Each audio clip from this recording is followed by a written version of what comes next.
నివాస స్థలం పరిచయం. ఒక తరగతి గది. ఉపాధ్యాయులు విద్యార్థులతో మాట్లాడుతున్నారు. ఉపాధ్యాయులు: మన నివాస స్థలం అధ్యాయంలో మొక్కలు మరియు జంతువులు ఎక్కడ నివసిస్తాయో నేర్చుకున్నాం. ఎవరికైనా నివాస స్థలం అంటే ఏమిటో గుర్తుందా? విద్యార్థులు ఉత్సాహంగా చేతులు పైకెత్తుతారు. విద్యార్థి 1: నివాస స్థలం అనేది మొక్కలు మరియు జంతువుల నివాస స్థలం. విద్యార్థి 2: ఇది జీవించేవి మరియు జీవించనివి రెండింటినీ కలిగి ఉంటుంది.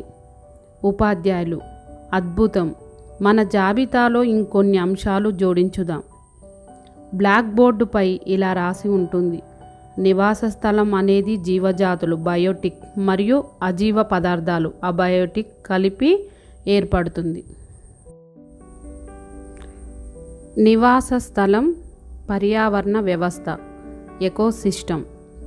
ఒక పార్కులో గాయత్రి మరియు వెంకటేష్ ఒక చెరువు వద్ద నడుచుకుంటూ చర్చ చేస్తున్నారు. గాయత్రి: ఒక చెరువు ఒక నివాస స్థలమే కదా, చేపలు, కప్పలు, మొక్కలు ఇక్కడ ఉంటాయి. వెంకటేష్: కానీ మా మామ చెరువు ఒక ఎకోసిస్టమ్ అంటారు. మరి నివాస స్థలం మరియు ఎకోసిస్టమ్ ఒకటేనా? వాళ్ళు చెరువును చూస్తూ ఆలోచనలో మునిగిపోతారు. ఎకోసిస్టమ్ను అర్థం చేసుకోవడం. అంతకుముందు శాస్త్రవేత్తలు జీవులను మరియు వాటి పరిసరాలను వేర్వేరుగా పరిశీలించేవారు. కానీ 1935లో British botanist A G Tansley ecosystem అనే పదాన్ని పరిచయం చేశారు. ఇది పర్యావరణ వ్యవస్థకి సంక్షిప్త రూపం.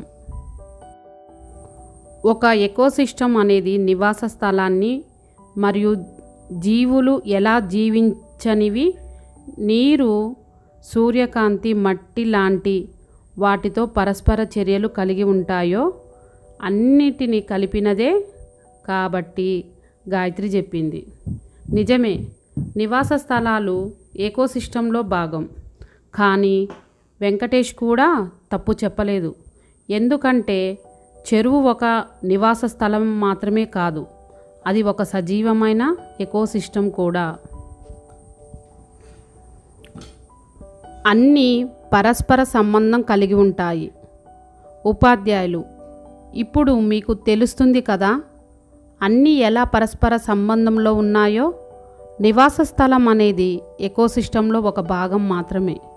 ఎకోసిస్టమ్ అనేది జీవులు, వాటి పరస్పర చర్యలు మరియు పర్యావరణ కారకాలు అన్నింటినీ కలిపినదే. ఉపాధ్యాయులు: ఈరోజు చక్కని చర్చ జరిగింది.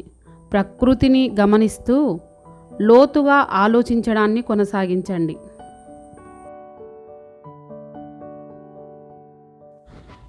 ఆవాసము లేదా నివాస స్థలము మరియు పర్యావరణ వ్యవస్థల మధ్య భేదాన్ని తెలుసుకుందాం. Definition: habitat, a specific place where an organism lives. Ecosystem, a system that includes all living organisms and their physical environment. Focus, habitat focuses on individual species. Ecosystem focuses on interactions among species and between organisms and environment. Example: habitat, a frog's habitat, a pond. Ecosystem, a pond ecosystem, frogs, fish, plants, water, microbes, sunlight, etc. Size, habitat usually smaller and more specific. Ecosystem usually larger and more complex. Components: habitat mainly biotic living needs like shelter and food. Ecosystem includes abiotic plants, animals, and abiotic sunlight, water, soil factors. In short, a habitat is the address of a species.